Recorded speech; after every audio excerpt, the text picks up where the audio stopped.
ሰላም ውድ ሀገሬ ልጆች ሰላማችሁ በያላችሁበት ይብዛልኝ።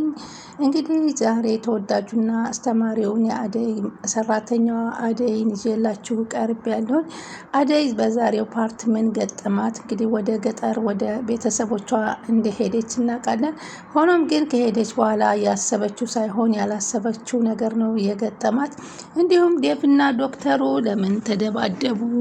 ከዛም በተጨማሪ እንግዲህ ዛሬ ዶክተሩ አልቀናኝም እስከ ማለት ድረስ የደረሰበት ደረጃ ምንድን ነው እያለን ይዘንላችሁ ቀርበናል። እስከ መጨረሻ በትህትና እንድትከታተሉን እንጠብቃለን። እንግዲህ ባቡሬስ ምን ነው ምንድን ችግር ላይ ትልቅ ችግር ላይ ወድቋል። በእናቱ መታገት ዙሪያ እንዲሁም አጣብቂኝ የሆነ ውሳኔ ላይ እንደተሰጠው አማራጭ 2 እንደተሰጠው ሰምተናል። ከዛም እንግዲህ ማንኛውን ይመርጥ ይሆን? ዶክተሩ እንግዲህ ዛሬ ሊሊ ለማየት ወደ ቤቷ ሂዶ በር ከመንኳኳቱ በፊት ከመሄዱ በፊት ቅድሚያ ዴቭ አግኝቶት እንግዲህ ስለ አደይ ሲጠይቀው ስለ አደይ ለምን ትጠይቀኛለህ በማለት እንግዲህ አንዴ አገጩን በቦክስ ስመትቶታል። ሌላ ጊዜ ግን እንደዚህ ልትናገረኝ አትችልም፣ እኔ ማንነቴን ስራዬን ያከበርኩ ሰው ነኝ ሲል ነበር ዶክተር የተናገረው። አለፍ ብሎ ሊሊን እንግዲህ እንዴት እንደሆነች ለማየት ሲሄድ በር ሲያንኳኳ ሩቲ ከወደው ቤት ውስጥ ወጥታ እንግዲህ በውሃ በላይቱ ላይ ለቃበታለች። ምን አይነት ቀን ነው ዛሬ አለ። ይቅርታ አድርግልኝ በማለት እንግዲህ በጣም ትንብላለች እና ታጠብና ልብስ ቀይረ ትሄዳለህ። ሌላ ጊዜ ትክሽኛለች እንደዚህ አድርገሽ እንዴት ትሰጅኛለች? ይቅርታ አውቄ አይደለም ከይቅርታ በላይ ምን አለ እያለችው ነበር። እና አሁን በዚህ ሰዓት ደግሞ ሩታ ከዶክተሩ ጋራ ሌላ ነገር ያያዛት ይመስላል። ይህ ዶክተር እንግዲህ ለስንቱ ሰው ሊሆን ነው ብንል ነው እንግዲህ እና አሁን ገብቶ እንግዲህ ሊሊንም ሕክምናዋ እንድትከታተል ለምን ተውሽ እያለ እየጠየቃት ነበረ። እሷም በባቡሬ እናት መታገት ምክንያት ሕክምናዋን መድኃኒቷን በትክክል እየወሰደች እንዳልሆነ ነው። እንግዲህ ባቡሬ እህቱንም አይዞሽ የኔ ቅምጥል እንደምን ብዬ ማየት እንደሄደች አላቅም ይዤልሽ እመጣለሁ ጠብቂ በማለት ነበረ ያጽናናትና እዚህ ጠብቂ ብሎ እሱ እናቱን ፍለጋ ሂዷል። እናቱን ከፍለጋ እንግዲህ ቅምጥልም እንግዲህ የቤዛ ወንድም ነው እዚህ እጁ ያለበት በማለት ሄዳ አንገቱን አንቃ ወዝውዘዋለች ማለት ነው። እሱም በፍጹም አውቆ ጉዳይ የለኝም ይበል እንጂ የቤዛ ወንድም እጁ እንዳለበት የታወቀ ነው። ተናገራት እያለች ብታጣድፈውም በፍጹም ንገረኝ አትለፍልፍ ማዘሬ የትነት ያረገቻት እኔ ነግሬያለሁ ከኔ እጅ አታልፍም እያለ ማዘሪቱ ደግሞ በታግተው በጣም እየተሰቃዩ ነው ያሉት። በጣም ፍርስርስ ባለቤት ውስጥ ታግተው እንግዲህ ስቃያቸውን እያዩ ይገኛሉ። ባቡሬ አሁን ምን ማድረግ እንዳለበት ግራ ገብቶታል ማለት ነው። ውድ ተመልካቾቼ አሁን ሊሊ ባለችበት ሁኔታ ላይ እሱ እንዴት ጥሏት እንደሚሄድ ግራ ገብቶታል። እናቱንም እንግዲህ ይምረጥ ወይንስ ሊሊን? እሷም አክስቲቱ እንግዲህ ሩታ ዶክተሩን አፍቅረዋለች። እንዴት ነው ዶክተሩ ያፈቀረችው ለእሷ ይሁን ዶክተሩ ትላላችሁ ወይስ እንዴት ትላላችሁ? ስለዚህ ምን ትላላችሁ? በጣም የሚገርም ነው። እስኪ የባቡሬ እናት ትፈታ የምትሉ ደግሞ ሀሳብ አስተያየታችሁን ስጡልንና አበረታቱን። እንግዲህ ሁላችንም እንዳያችሁት እንግዲህ ባቡሬ በዚህ ሰዓት ላይ ምርጫ ተሰጥቶታል። ምርጫው ሊሊን ለእኛ ስጠንና እናትህን እንለቅልሃለን ነበር ያሉት። እሱ ግን ሊሊን ከእናቱ ማስበለጥ የማይችልበት ሁኔታ ነው ያለው። ባቡሬ ግን እናቱ ምን ላይ እንዳለች እና እያሰቃዩት እንደሆነ አንዳች ነገር እንደሚያደርሱባት እየዛቱ በስልክ እያናገሩት ነው። እነሱ እያሉት ያሉት እንግዲህ ነገር ለእኛ አሳልፈን ስጠንና እናትህን እንለቅልሃለን እያሉ ነው የሚሉት። እንግዲህ ሊሊ ከዚህ በፊት አክስቷ ጋራ በህግ ደረጃ ተወዳድራ አሸንፋት ነበር። በዚህን ጊዜ ሁሉንም ስታሰራለች የነበራቸውን ሰዎች ድጋሚ ቀጥራቸው እሷም አክስትየዋ ከዚህ በፊት የሰራችውን ስራ እናውቃለን ሁላችንም። በህግ ደረጃ ተከራክራ በሄደችበት መንገድ አሸንፋት ነበር። ይህንን በመበቀል ነው እንግዲህ አክስትየዋ ሊሊን እንደዚህ ያደረገች። አሁን እንግዲህ ባቡሬና ሊሊ ጥሩ ጓደኝነት ፈጥረዋል በማለት ነበረ እናቱን እንዲታገት አክስትየዋ ያደረገችበት። ከዚህ በ2 ቀን አጭር ውስጥ እንግዲህ ሊሊን እንደም ካላመጣት እናቱን አንድ ነገር እንደሚያደርጓት እየዛቱበት ይገኛሉ። ሊሊ መቼም እንደዛ ሁና ባቡሬ ይተዋታል ብለን አናምንም። ምክንያቱም ያለባትን ችግርና ህመሟን ስለሚያውቅና ስለሚያፈቅራት በቅርብ ጊዜ ስለሆነ ፍቅሩን የገለጸላት ምንም ነገር አይወስንባትም ብለን የትኛውን ለመወሰን አሁን ግን ግራ ተጋብቶታል። ሆኖም ግን በዙሪያው ያሉት እነ ዳይመንድ እነ ዴቭ እንዲሁም ሁላቸውም አደይም እያገዟት ነው። አደይ እንግዲህ ወደ ገጠር ሄዳ ነበረ። ያላሰበችው ነበር ድግስ ተደግሶላት ያገኘችው። አሁን እሺ ብላ ስለመጣ ሁላቸውም ደስ ብሏቸዋል። ግን እነሱ የሚያስቡት ምንም ነገር ሳይነግሯት ላሰቡት ሰው ሌላ ትዳር እንደሚድሯት ነው አባትየው ያሰቡት። የአደይ እናትም እንግዲህ አባቷ እንደጠራት ስትሰማ አይ እዛ መሄድ የለባትም አለች። እናቲቱ ወደ እኔ መምጣት አለባት አደይ አለች። ከፈለገ እዚህ መጥቶ ያናግራት ብላለች። ከዛም በኋላ አጎትየውን ይልከውለታል። ተንኮለኛውን ሰው ይልኮታል።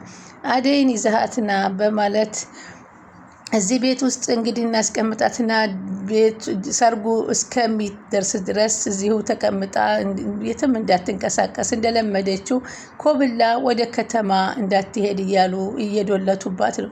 እሱ የሚተማመንባት ሰው ለሚተማመንባት የሀገር ቤት ባህልና ወግ ባለው ነው የምትዳረው እንጂ በከተሜ ሰው አትዳርም እያሉ ነው አባትየው። በዚህን ሰዓት አባትየው እነዛ የሀብታም ቤተሰቦች አደይን ያግቧታል ብለው ላሰቡት ሰዎች እንግዲህ ቤተሰቦቿ ዝናን ከዝና ንብረትን ከንብረት ለማድረግ እዛው ተጋብታ ህይወቷን እንድትኖር ነው እንጂ የሚፈልጉት የከተማ ልጅን ልጅ አይወስዳትም በማለት ነው። ዴቭ እንግዲህ በዚህ ሰዓት እንግዲህ ምን ይብቃው፣ ዴቭ ያገባታ ሽምግልና ስንት ገጠር ለገጠር ተንከራቶ ቀረ ማለት ነው። ወላ ዶክተሩ ወይም እሱ ማንም አላገኛትም። አሁን ድግሳቸውን ከደገሱ በኋላ እንግዲህ አሁን ዴቭ በጣም ልቤ ደነገጠ። ሊሄድ ነው ስትኝ ፈራሁ ያለው ለካ ይሄ ታይቶት ነው። አይ ዴቭ አሁን እንግዲህ እዛ ሁና ሽማግሌ ሊልክ ነበር ያሰበው። እሷ ግን ከዛ ሄደች በኋላ አባቷ ሌላ ሰው እንዲያገባ እያስገደዳት መሆኑን ይህን ደግሞ በቅርብ ከነገሯት አደይ እንደማትስማማ ስለሚያውቁ ድብቅ አድርገው እንግዲህ ሊድሯት ሳታቅ የምታገባ ከሆነ እንግዲህ አደይ ሌላ ትዳር መመስረት ስለማትችል ዴቭን የምታገባው አይመስለንም። እናንተስ እስኪ ምን ይመስላችኋል? እስኪ ተናገሩ። እና አሁን እንግዲህ አሁን መጣች ተብሎ የከተማው ሰው እየሰማ ነው ማለት ነው። ሊሊ እንግዲህ እንደዚህ ታማና በህመሟ የተሰቃየች እያለ በራሷን እየሳተች ትገኛለች። በሽታዋ ከባቡሬ እናት ከተያዘ ወዲያ እየተባባሰባት መጥቷል። አሁን ይህ ነው ሁሉ ከየት ገባች ሳይባል አክስቲቱ አሳግታት ይሆናል እየተባለ ነው። ምንም ቢሆን መረጃ ሊያገኝ የሚችለው የቤዛ ወንድም ነው። ቤዛን እንግዲህ ወንድም ፍቅር ተደብቆ ቤት ውስጥ የተቀመጠው ማለት ነው። እሱ እንግዲህ ለፍቅር እናት ሂዳ አለች ከቤት ውስጥ አንድ ወንዱ ያንን ልጅ ደብቃለች ብላ ትናገራለች። አሹማይ አሹ የማሚ የቀበጤው ልጅ እንደው አጋለጥሽኝ አንቺ ለምንድን ነው እንዴት እንዲያረግሽኝ? እኔ እኮ እንዳልወቀስ ነበር ዝም ያልኩት አለ ሮማኔም እንዳይ ሲለ ሮማኔ ደግሞ እንዳትቀየምበት ብሎ እኔ እኮ ከዚህ ቤት አሁን ዘበኛ ተቀምጦ በየት ገባ ተብዬ ልወቀስ ነው ብዬ ባታደርጊ አንቺ ሂደሽ ለእናቲቱ ባትናገሪ ጥሩ ነበር አላት። እና እንግዲህ ምን ይብቃኝ ሲላት አይዞህ አንተም ይሄን ነገር መደበቅ የለብህም አለችው ማለት ነው። ከዛም እንግዲህ አንተም ያደረከው ነገር ትክክል አይደለም አለችው ሮማኔ። አሁን ላይ እንግዲህ የባቡሬ እናት ናጠብቃት ተብሎ እንደ ስራ ተሰጥቶታል። እንግዲህ የቤዛ ወንድም የቤዛ ወንድም እንግዲህ የባቡሬን እናት ሊጠብቅ ስለሚሄድ ከኋላው እየተከታተሉት ነበር። አንተ የምታውቀው ጉዳይ አለ ከተናገርክ አትሄድም በማለት ይዘውት ነበር። ዴቭ እና ባቡሬ አፍነው ይዘውት ነበር። ልጁ ግን በፍጹም እኔ የማውቀው ጉዳይ የለኝም ብሎ ነበር። እናትየዋ ታግታላችሁ ለምንድን ነው ብሎ ነበር በስልክ ሲነግሩት ከፍቅር ጓዳ ውስጥ ተቀምጦ። እናቲቱ ምን አደረገቻችሁ? ትልቅ ሰው እኮ ናት አታግቷት እያለ በስልክ ሲያወራ ሰምተነው ነበር። ቤዛ ደግሞ አሁን ስለዚህ ጉዳይ አታውቅም። ቅምጥል ደግሞ ቤዛ ታውቃለች ብላ ሂዳ አንቃት ነበር።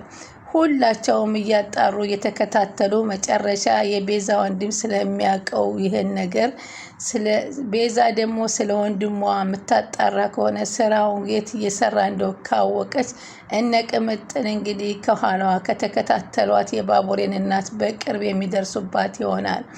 ዋናው ደግሞ ማወቁ ሳይሆን በምን መልኩ ነው ከዛ ከታገተችበት ሊያወጧት የሚችለው ነው።